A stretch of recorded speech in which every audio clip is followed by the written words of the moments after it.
All right, so we are in our second part episode with Staci Swiderski, the CEO of Family Source Consultants. She is going to share with us in this episode the differences that you can experience egg donor or egg donation from families that are wanting to be parents. We're going to dive into both sides so that we can hopefully understand from a donor perspective, but also what the process is for a family that is wanting to be a parent. So Staci, let's just have you briefly again, just share with us a little bit of your background, and then let's dive into that. Yeah, absolutely. Well, thanks for having me back. I'm excited to be here. And I'm excited to talk egg donation. As a previous egg donor myself, as an intended parent myself, on both sides, surrogacy and egg donation, the egg donor piece is very near and dear to my heart. So I'm excited to talk about it. A quick summary. I was an egg donor back, 14 years ago, twice for a family who needed my assistance, obviously with an egg donor. And I was ready to jump in and help them. Again, this was after I completed my surrogacy journey. And I had the opportunity and I was blessed to have somebody help me. I wanted to return that favor and help somebody as an egg donor, and it was successful. And we have a little boy and a little girl through my donation, and it's amazing. So yeah, I love working in this industry and seeing all these little miracles really just come to life. You know, in the last episode, we talked about surrogacy and being a surrogate, and this is a whole other way that you can help a family. And from the donation side or donor side, tell us what that looks like and what that process is, what you go through to be an egg donor. Absolutely. So when an egg donor will, when they approach us, we'll go over the entire process with them, the criteria that it really is required to be an egg donor. So let's start there with the criteria. That's really important because it is quite different than, say, the surrogacy side. And a lot of people will kind of get that mixed up a little bit, but they're really night and day. So for an egg donor, the age to be accepted is 20 to 31. That's the ages of the egg donors that we'll accept into our program. And then in addition to that, excuse me, the donors have to obviously be overall responsible. There's going to be a lot of appointments that they're going to attend, especially when they start the stimulation process, which is typically about 12 days prior to the retrieval. They have to know at least half of their genetic makeup. That's really important. And, unlike surrogates, the donors can live in any state. It doesn't matter. Our agency only accepts donors who live in the United States. So regardless of where they live, as long as they meet all the other criteria, then we can accept them into our program. But definitely the commitment piece for the egg donors, it's about a 3-month commitment from the time that they are matched. So by the time that the recipients secure an egg donor, at that point, it's about a 3-month commitment at that point. We also have an egg bank as well. So oftentimes we will work with egg donors without a recipient, and they will just cycle through at that point to freeze their eggs. So a little bit different there, a little shorter commitment at that point when they're just at that process. Moving forward with the egg bank, but when they are matched with a recipient and it's a fresh donation, it's about a 3-month commitment.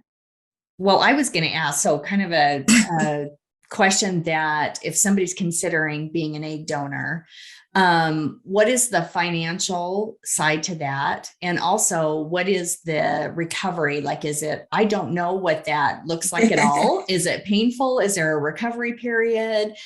Tell us a little bit about that. Yeah, great question. So the egg donors will receive compensation. Typically, if it's a first-time donor, it starts at $8,000, and then it typically will cap at $10,000 that a donor will receive for compensation. Donors can donate up to 6 times in a lifetime.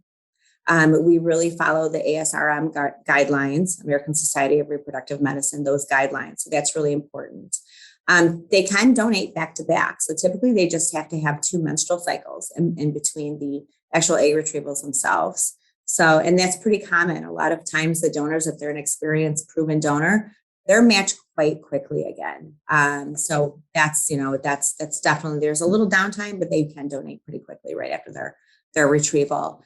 But again, the compensation is right around 8 to 10,000. The recovery after the donation itself, the egg retrieval, it's pretty, I should say, pretty easy. I've completed 3 egg retrievals myself. You want to take it easy for a while. You want to, for definitely like a week or so. If you are a gym person and you definitely want to, maybe rather than lift weights, maybe just do some walking, things like that, just till you feel that, you're really back to normal. But the recovery itself, you definitely want to push the fluids after the egg retrieval, but most egg donors feel completely fine. We do definitely require them to not travel for that day for 24 hours after the egg retrieval. Most of the time there is some travel involved if they're flying to another, back home from where the fertility center is. So they want to take it easy. And the egg retrieval itself, that process is usually about only 20 minutes. It's pretty quick. Oh, okay. Yeah, it's pretty quick. They're put under a twilight anesthetic, so they're not going to feel anything. They're once they have that IV in, it's about 20 minutes, but it's pretty quick, and they're in and out after the retrieval same day, and they do have to have a travel companion, so that's really important. So when a donor is traveling for the retrieval, they are allowed to bring a travel companion with them that's paid for as well as far as the travel. We don't want them driving home, especially after being put under. And they're provided obviously a hotel as well. So it's, with the donor. So that's really important that they have that support. Okay. So are their medical costs covered as well? So they're Yes. 8 to 10,000 they're making or earning or whatever. Yep. And then, okay. Yep. So the donors will not have to pay for anything, any type, the medications obviously are provided by the fertility center. The intended parents are responsible for all those costs. The travel is obviously that's covered as well. Even daily incidentals for food, for meals, those are covered. So really the donor is not paying anything out of pocket. If she were to, if it's easier, maybe she wants to book her own travel, they're reimbursed for that. So nothing they're paying for is out of pocket, and they're receiving that compensation after the retrieval takes place. So are there options from a donor standpoint where they are open to having information provided about them, or they can be anonymous throughout that process or going forward? Tell me what that looks like. Yeah, that's a great question. And that's changed so much from the time that we started the agency 15 years ago to today, especially with all these home DNA kits and genetic kits. It's pretty much just out there. So we've actually, a few years ago, we've changed the terminology within our own agreements and the way that we share the process with the recipients and the egg donors. Years ago, we would call it anonymous or semi-anonymous. Now it's more closed, semi-closed or open because of that reason, because realistically, I don't think it's ever going to, moving forward, be anonymous anymore with all the DNA, testing and home kits that we have. But in terms of communication with the recipients and the donor, that is also something that we're looking at before they're even matching with recipients matching with an egg donor. If the recipients want to potentially meet with their donor, maybe just one time before they decide to move forward, we have to ensure that the donor is comfortable with that. Most of the times they're happy to provide, communication at that point. But a lot of times that's just it at that point, and they do not continue that relationship. But again, it's really because we have moved away from the anonymous piece. It's more the closed or semi-closed or fully open. We do have those options for sure. And it's whatever anybody's comfortable with. Oh my gosh, Staci, Christy, that is such a great question, because it is.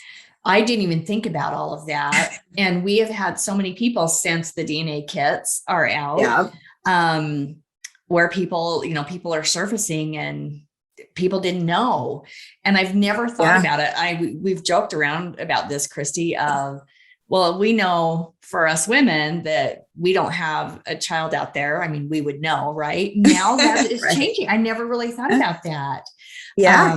But that will happen to women who have possibly donated, and somebody comes out later.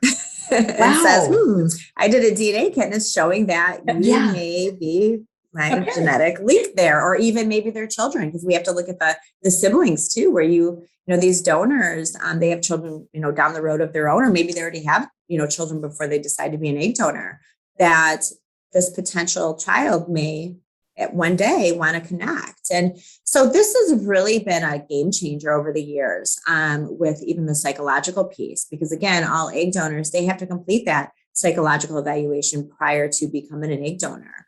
And this is really well discussed. So we discuss it, of course, within our program and our agency. But even in addition to that, they do meet with a mental health specialist, and that's gone over as well. So they have to really fully be prepared for the future. And, this is what we're seeing here and now, but who knows in 10, 15, 20 years, it's just going to evolve, right? So, and we of course share this information with the recipients too. So I guess That that's is another fascinating. another It one. is. And when you talk about the child, and if they're aware that that their parents went through this process, and if that inspires them to want to know more, I mean, I guess there's that whole piece that I didn't even consider. Yeah, for sure. And, I think you're looking at that point as an individual, if, as a child or a person who's been created through an egg donor, how they feel about it, because some may be completely just, they really don't feel the need to connect with their egg donor. And some may really find it fascinating and say, Right. I want to meet these people who helped me obviously be here, Right. in this world. And they want to know maybe some similarities, and maybe not, not so much. I don't ever think a donor child would feel that, the maternal piece, like, oh, I want to go and find my real mother, because that's, that's not what they're looking for. They're just probably like similarities. Like, do we have the same eye color, same hair color, or, mannerisms? I think that's probably pretty interesting for some, children as they grow up, and maybe some aren't, Yeah. It's a really good question, because we did see that with the sperm banks, where when, as the children got older, they said, and they found out there was this search for, well, who was my biological father?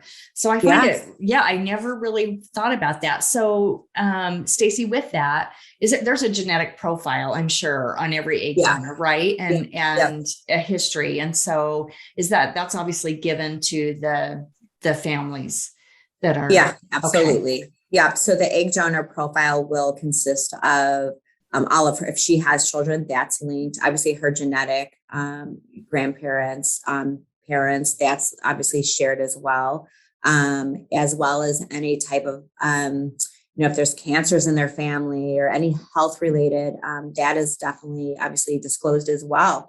So there's a lot of information in addition to many photos of the donor that is shared within those profiles that the recipients will have access to.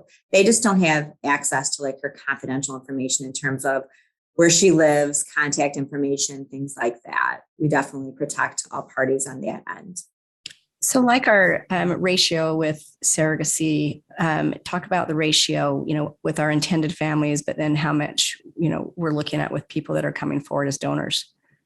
Yeah, so that ratio I would say is pretty even, just because of the criteria for the egg donors is much more opened up, because we can work with egg donors throughout the entire United States. They don't have to have had children before, and so just many more do qualify the egg donors to help families.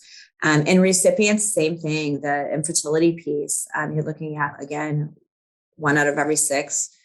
People do experience the infertility, and so they need an egg donor to help grow their family, if that's the process they want to grow their family, as well as same sex. Obviously, they would have to utilize an egg donor. So it's just a really high demand process that we get to be a part of, and so it's really exciting. And again, we have an egg bank as well, so that too, where the timing wise. So if, it's so different than if recipients are wanting to work with an egg donor for a fresh cycle, what that means is that the donor is starting at that point from the very beginning stages. So we have to get her medical screening complete. And then obviously there's the legal process, the psychological process, and then the egg retrieval. So that's going to be typically about a 3-month commitment from the time that they start until they have those eggs retrieved. versus an egg bank to where the eggs are already there and it's a much quicker process for recipients. So it's really what people are looking for within their own journey. So let's talk about the families, the intended families. Yeah. And the starting process for that. Yeah, absolutely. So what we do is we have an egg bank and an egg donor database that will provide all these profiles for the egg donors. And again, there will be so much information linked to those profiles, photos and any genetic background with each donor. And those recipients can just log in there. Obviously, it's free. They log right in there. Once they contact us, they're given that access to that egg donor database. And they can really do a search on if they're looking for specific, maybe ethnicities or specific hair color, eye color, location, height, all of that. They can do a search by that. And then they will just, once they find a donor within our program that they're interested in, the donors are categorized by number, their egg donor ID number. And then those recipients will reach out to us and then we'll get started with, obviously confirming the donor's availability, that it's the same as when the recipients want to get started. And then from that point forward, like I said, it's about a 3-month process when they're utilizing a fresh donor until they have their eggs retrieved at that point. It is important as well. I think this is so always important to talk about is that once the eggs are retrieved and they are fertilized by the recipients, at that point, the donors they no longer have rights to their eggs or any embryos moving forward. Now, the donor can certainly up to any point until her eggs are fertilized. At that point, she at that point does have the rights to her eggs. But once they're fertilized, those embryos are the rights they belong to those recipients. Oh, that's good to know. Yeah. It's a very straightforward process. Again, there's attorneys that are involved, so they'll have a contract with one another. Again, everybody is very well versed on the process, and we're aligning, ourselves with those experts of within the legal process. And what is the financial obligation are they seeing as a family? Yeah, typically it goes back to, do they have infertility coverage? A lot of times they do within their insurance. So that a lot of times will cover the actual donor's retrieval. If not, maybe the retrieval, sometimes medications. Those medications can be pretty costly. They could be up to, $4,000 to $8,000 for the medications. But overall, it's typically anywhere from, let's say, it could be 21,000 up to 35, 40,000, just really depending on, again, the insurance, the egg donor's location, how often does she have to travel. Egg donors are typically required to travel to the fertility center, usually about 5 days prior to the actual egg retrieval itself. Those fertility centers really want to keep a close eye on the egg donors. There's going to be a lot of ultrasounds, making sure that she's not hyperstimulating. So that's really important. So they're going to have those labs drawn all the time during the stimulation process until after the eggs are retrieved. So you're looking at the hotel cost and again, travel for the donors as well. Wow. It's just, there's so much information, but there's so many things I didn't know. I mean, I'm just envisioning, looking at that profile of all those people. And what a great, it's just such the gift of life, boy. It's pretty remarkable. And, you hit the nail on the head when you're looking at the profiles. I think too, a lot of recipients, especially when it's a couple, they have to really determine which egg donor is the best for them. And it's overwhelming because you see all these profiles. And typically when recipients come to us, they've already had, or they're going to have access to maybe other locations. Sometimes fertility centers have their own egg donor program. So it's almost where there's just so many choices out there for egg donors, and then deciding which egg donor really is best for their family. And, the couples have to decide, maybe one loves this donor, the other one's like, I don't know if she's the right one. And so really to, really make that final decision is, I'm sure it's very overwhelming. I'm sure exciting, sometimes frustrating. It's just a whole ball of emotions. But the fact that egg donation definitely exists, it's pretty miraculous. And what a beautiful gift It really is. to be able to give another family. So we would love for you to share how our listeners can get in touch with you from both sides. And if there's any other message you think would be important to help inspire more people to consider egg donation, share that with us. Yeah, absolutely. So anybody can contact us right off of our website at familysourceconsultants.com. And right on there, there's links that will take them right to whatever the information they need. They can call us, they can email us at info@familysourceconsultants.com. And, the message I always like to leave both parties with, the donors, that just the fulfilling, the desire for these hopeful parents is just, sometimes I don't know that donors, they're excited to do this. It's a feel good thing, but maybe they're not mothers yet themselves, these donors, and maybe that's not in their, their vision to become a parent. But just we remind them that, man, that hope that you're giving to these recipients is just, it's amazing. And so take this and just feel so proud of yourselves for doing this. And for the recipients, oh my goodness, just the desire to become a parent and never give up is, they should be proud of themselves as well. When they take this step to build their family through egg donation, again, it's just, it's really amazing that they're able to not only make the decision, because sometimes, when it's a couple and the recipient has to give up the idea of using her own genetics, it's not easy for everybody. Some recipients are completely at peace with that, and some really have to kind of struggle till they get to that point. But I'll tell you, when we've had recipients that maybe had that struggle after their child is born, we've had, oh my goodness, hundreds of recipients tell us, you know what?